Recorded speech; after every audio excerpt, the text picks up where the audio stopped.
guys kasi nakakasya na ng buhay ko eh. Na life ko. So,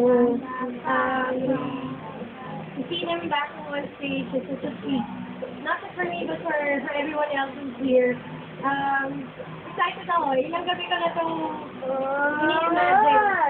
Saka, sobrang more power to these guys. Sobrang henya rin kasi talaga sila. Isang masayang concert. Kahit gano'n ito kahaba, malamang bitin pa rin. Celebration lang kung gano'n talaga kalupit ng mga Pinoy na banda. Kita nyo naman lahat ng mga audience dito, puro musikero rin. Lahat, sobrang excited. Lahat fans ng Yes ngayong gabi.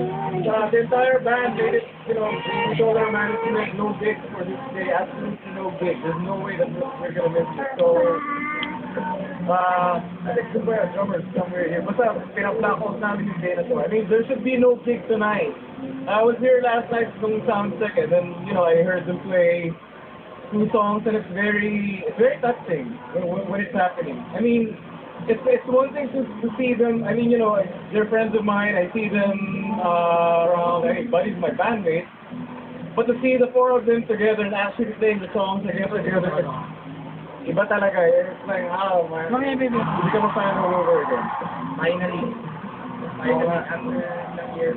Word last, at long last. Ako yung isa sa mga tao na nagsasabi palagi na hindi ito mangyayari. Kasi akala ko talaga hindi siya mangyayari. Pero they changed their minds. And this is a major event. This is history in the making. We're here. Congratulations to the Eraser at sa lahat na nakarating dito tonight. Ito yung isa sa dream ko na nangyari. Ayan, ito na. Yung tawag na ni Eraser Head.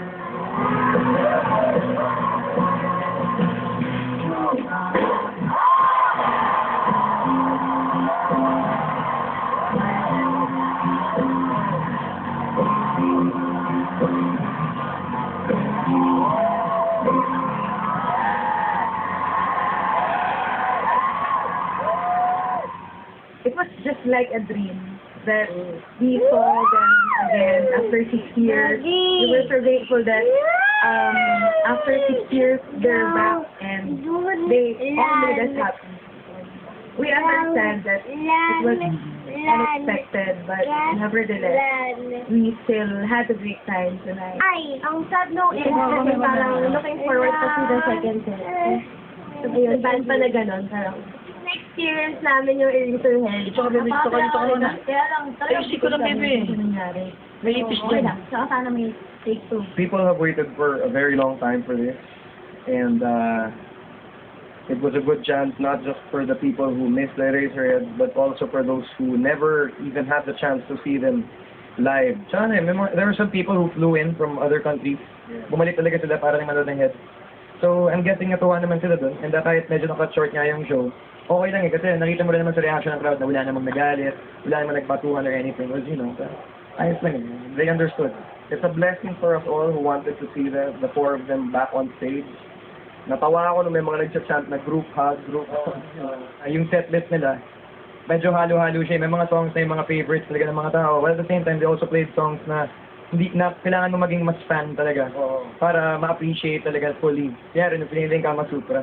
Those guys poured their heart out on stage. In the end, after the announcement that the concert wasn't continue, ng puso, yung applause na binigay ng audience. There weren't any boos, there weren't any jeers of disappointment na parang bakit di matutuloy. People were very understanding.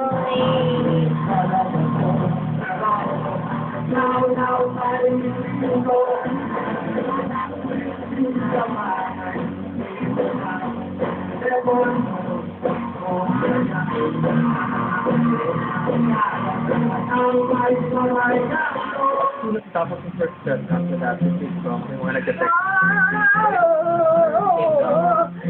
When checking out was having a hard time, he had to go lie down. There was a paramedic being there, getting his blood pressure and oxygen system and breathing. Next thing nalaman ko, it was Nag-e-enjoy siya eh.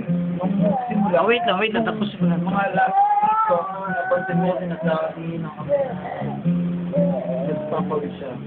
So, akala ko, I went to a couple of bottles of water. Kasi we had 10. That was only the first that we saw. It was not on stage.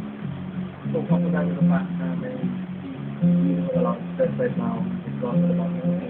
So I haven't been sleeping for the past couple of weeks. Plus yung rehearsal for mga meetings namin. Really lost. According to Mrs. Cousin, he's stable naman daw. He's in the hospital, he's stable. Resting. What everybody needs right now is calm down and I guess prayer.